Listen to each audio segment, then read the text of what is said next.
Pag-aaralan ng Land Transportation Office o LTO ang paglalagay ng plate number sa mga helmet ng rider o fender ng mga motorsiklo. Nagagamit daw kasi ang motor at helmet sa krimen tulad ng mga suspect sa pagnanakaw ng motorsiklo na nahuli sa Quezon City. Balita natin ni Steve Dailisan, exclusive. Ang riding in tandem na ito na nahuli sa Albany Street, Barangay Silangan, Quezon City nitong Biyernes, aakalain mong naliligaw. Hindi lang kasi isa, kundi 3 beses silang nagpabalik-balik sa harap ng establishmentong ito. Nagmamanman na pala.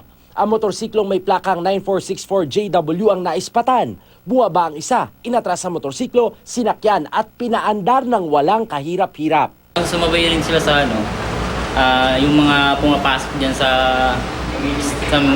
harap sir ng office. Mga 19 seconds, yung kabilis yung paggawa ng motor.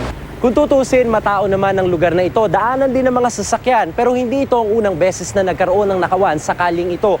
Nung nakarang taon, 3 sasakyan ang nanakaw dito. Kaya nga, bukod sa karagdagang CCTV camera, ang hiling nila sa barangay, dalasan pa ang pagpapatrolya. Halos 100,000 piso ang halaga ng ninakaw na motorsiklo na panghanap buhay ng messenger na si Boyet. Kahit may kuha ng CCTV, hirap matukoy ang pagkakakilanlan ng mga salarin. Maganda siguro kung magkaroon na ng kahit plate number o anong pagkakakilanlan yung likod ng helmet o kaya kahit yung harap ng helmet. Para at least mas madaling makikilala yung mga gumagawa ng mga ganito. Batid ng LTO na nagagamit sa krimen ang mga motorsiklo at naikukubli ang pagkatao ng kriminal dahil sa helmet.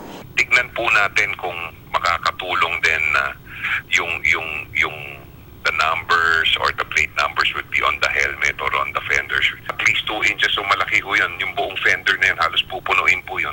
Makikita po natin yun for identification. Nasa mahigit 4 na milyon na motorsiklo sa buong bansa. Isang memorandum circular lang daw sana ang katapat nito at galing mismo ang mungkahi sa Automobile Association of the Philippines o AAP. Alam mo natin dagdag gastos na naman ho ito sa but sa mga motorista, but for prevention baka ho natin pwedeng i-obliga na po sa kanila. Siniguro ng LTO na tatrabahuin nila ang panukala bago mag-Semana Santa para makatulong sa crime prevention. Steve Dailisan, GMA News.